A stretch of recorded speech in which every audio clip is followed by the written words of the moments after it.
Good morning everyone. Hare Krishna. हम निकल चुके हैं टूर के लिए, वृंदावन टूर के लिए। अब हम आपको वृंदावन के दर्शन कराएंगे और शुरुआत करेंगे बरसाना से, हमारी लाडली जो राधा रानी के यहाँ से। और हम यहाँ से निकल चुके हैं। हम आपको आगे आगे बरसाना के दर्शन कराएंगे, फिर प्रेम मंदिर के, उसके बाद में कृष्ण जन्मभूमि, राधा मानसरोवर, जितने भी वहाँ तीर्थ यात्रा हैं, कोशिश करेंगे कि हर जगह आपके दर्शन कराएं। सारी जगह हम अभी कवर नहीं कर पाएंगे, नहीं तो वीडियो बहुत बड़ा हो जाएगा। बाकी कोशिश करेंगे सबको कवर करने का। चलते हैं, मिलते हैं आगे बरसाने में। हम लोग पहुँच चुके हैं लाडली जो राधा रानी के यहाँ बरसाने में, और हम लोग वृंदावन टूर की शुरुआत यहीं लाडली जो राधा रानी यानी कि बरसाने से करेंगे। और अब हम आपको आगे चलकर बरसाने के दर्शन कराते हैं और यहाँ के बारे में आपको विस्तार से समझाते हैं। हरे कृष्णा एवरीवन। अभी हम हैं बरसाने में, और इसमें जो दूर एक गांव दिखाई दे रहा होगा, लगभग 10 किलोमीटर के डिस्टेंस पे है, शायद सोने होगा नंदगांव। हम अभी बरसाने मंदिर में हैं ऊपर, और ये नीचे का नज़ारा है नंदगांव का। नीचे बरसाना गांव है, ये बरसाना टेम्पल। जूम करके देखता हूँ, नहीं फ्रंट साइड जूम नहीं होगा, अभी बैक साइड से जूम करके देखूंगा यहाँ से कितने डिस्टेंस पे है नंदगांव। बड़ा सुंदर नज़ारा। ये हमारे पिताजी साथ में हैं, ये हमारी माताजी हैं, वो आँखों से देख नहीं सकती, तो इनको मैं टूर कराने के लिए साथ में लेकर के आया हूँ, मम्मी पापा को। ये नंदगांव मंदिर सामने दिख रहा है, यहाँ से 10 किलोमीटर के डिस्टेंस पे है ये नंदगांव। ये अभी हम बरसाने में खड़े हैं, बरसाने मंदिर के ऊपर। यहाँ से नीचाई इतनी है, ऐसा लग रहा है जैसे सैटेलाइट से वीडियो बनाई हो, एकदम शानदार। बरसाने के बारे में आप 4 चीज़ों को बड़ा ध्यानपूर्वक याद कर लीजिए। श्री कृष्ण भगवान की बाल लीला का स्थान इसको कहा जाता है, राधा का नगर इसको कहा जाता है, होली का त्यौहार और धार्मिक महत्व। इन 4 चीज़ों का वर्णन बड़े विस्तार से बरसाने के बारे में है। इसको हम आपको किसी अन्य वीडियो में बड़ी अच्छी तरीके से दर्शाएंगे। तब तक आपको दर्शन कराते हैं बरसाने के और आगे चलते हैं।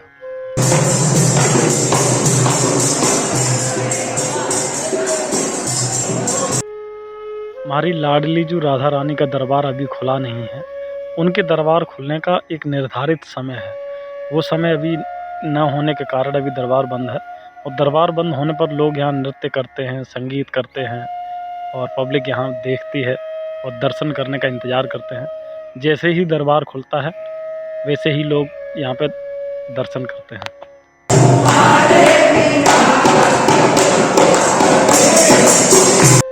ये है लाडली जो राधा रानी का दरबार। आइए हम सब प्रेम से राधा रानी के दर्शन करें और उनके दर्शन का आनंद उठाएं और उनकी भक्ति में लीन रहें। की जय। सभी व्यक्ति आकृति का दर्शन करते हुए धीरे धीरे विकास मार्ग से निकलते रहे। अब हम चलते हैं बरसाने के कीर्ति मंदिर में। राधा रानी की माता जी का नाम कीर्ति था और उन्हीं के नाम से ये मंदिर बनाया गया। इसकी आधारशिला जगतगुरु कृपालु महाराज ने रखी थी 2006 में, और जब वो इस दुनिया में नहीं रहे तो उनकी 3 पुत्रियों ने इस मंदिर को कंप्लीट करवाया। ये मंदिर 13,200 वर्ग फीट की एरिया में फैला हुआ है। दूसरी बात जानकारी के लिए मैं आपको ये भी बताता चलूँ कि ये बरसाना मथुरा जिले के गोवर्धन तहसील में पड़ता है, और इसकी जो ब्लॉक है वो नंदगांव है। बरसाने का पहले का नाम ब्रसुभानपुर है, बाद में इसे बरसाना नाम दिया गया। अब चलते हैं और इस मंदिर के बारे में अच्छी तरीके से जानते हैं।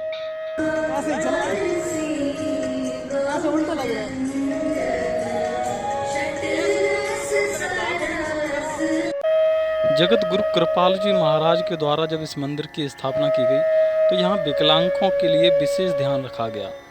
विकलांग लोगों के लिए गेट पर एंट्री करते ही वहाँ ये पहियों के द्वारा चलती हुई सीट का बंदोबस्त किया जाता है, जिसके कारण मेरी माताजी सुखद बैठी हैं और आराम से वहाँ का आनंद ले रही हैं, क्योंकि वो आँखों से तो नहीं देख सकती, लेकिन वहाँ की स्पिरिचुअलिटी, जो वातावरण वहाँ का है, वो आँखें न होने के बावजूद भी बड़ा विस्तार से महसूस होता है। आइए इस मंदिर की विशेषता को समझते हैं और आगे बढ़ते हैं। साथ ही साथ ये भी बताऊं कि कीर्ति मंदिर जो ये बरसाने में है, इस बरसाने का पुराना नाम वृषभानुपुर है, जो राधा रानी के पिताजी थे। कीर्ति राधा रानी की माताजी थीं और वृषभान उनके पिताजी थे।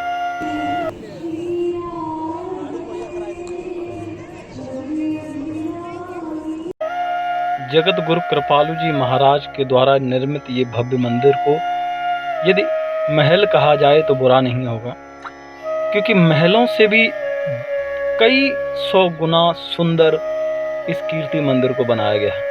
आपने यदि प्रेम मंदिर के बारे में कभी सुना हो तो प्रेम मंदिर की तरह ही ये कीर्ति मंदिर है, और प्रेम मंदिर भी इन्हीं कृपालु जी महाराज के द्वारा बनाया गया था। इसकी आप सुंदरता को देख सकते हैं, नीचे से लेके ऊपर दाएं बाएं, इतना सुंदर भव्य आलीशान मंदिर, जिसके कई कार्यकर्ता मिलकर के इसको सजते संवारते हैं, जिसके कारण इसकी सुंदरता और सहज हो जाती है और सुंदर हो जाती है।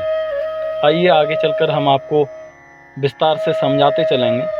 साथ ही साथ आगे चलकर आपको प्रेम मंदिर के भी दर्शन होंगे और हम प्रेम मंदिर के बारे में भी आपको विस्तार से समझाएंगे।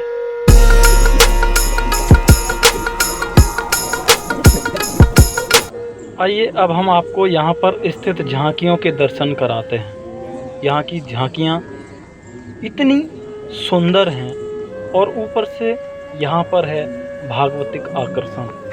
भागवतिक आकर्षण ऐसा कि वृंदावन के बारे में कहा जाता है, यहाँ बड़े से बड़े विद्वान, बड़े से बड़े ऋषि मुनि लोग अपने अंततोगत्वा की स्थिति को सुधारने के लिए वृंदावन के लिए कूच करते हैं। यानी कि कहा जाता है अंतमति सुगति।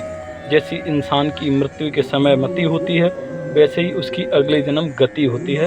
ऐसा भगवत गीता में स्पष्ट रूप से जब पढ़ते हैं तो फिर पाया जाता है। यही कारण है यहाँ का भागवतिक आकर्षण कुछ इस तरह का है। एक बार इंसान पहुँचने के बाद अपनी सारी पुनरावृत्ति को भूलने की कोशिश करता है और चाहता है कि अब हम जीवन को कुछ अलग ढंग से जिएं और भागवतिक आकर्षण लेकर के जीवन में आगे बढ़ें। आइए अब हम आपको कीर्ति मंदिर के अंदर उपस्थित सारी तस्वीरें, झांकियाँ आपको दिखाते हैं, लेकिन कुछ सिक्योरिटी रीजंस के कारण हम यहाँ ज़्यादा वीडियो नहीं बना सकते। हम आपको इतनी ही झांकी दिखा सकते हैं। आगे की झांकी हम आपको और सारी प्रतिलिप जो इसके अंदर उपस्थित हैं वो हम आपको डाउनलोड करके एक एक करके आपको दिखाते हैं। देख करके आश्चर्य होता है कि मानव द्वारा निर्मित किसी प्रतिलिपि में इतनी सुंदरता कैसे हो सकती है। भला इसे सुंदरता न कह करके यदि भागवतिक आकर्षण कहा जाए तो अच्छा होगा, क्योंकि यहाँ पहुँचने के बाद जब मंदिर में जैसे ही आप एंट्री करेंगे, दर्शन करेंगे, वैसे ही भागवतिक आकर्षण हृदय से उत्पन्न होता है और इंसान दंग रह जाता है। कहीं एक जगह रुक कर के टिक जाएगा और आंखें वो टरमराता भी नहीं है और दर्शन करता रहता है। सिक्योरिटी वालों को खुद जबरन पकड़ करके उन्हें बाहर निकालना पड़ता है। ऐसा भागवतिक आकर्षण भला वृंदावन के अलावा और कहाँ महसूस हो सकता है।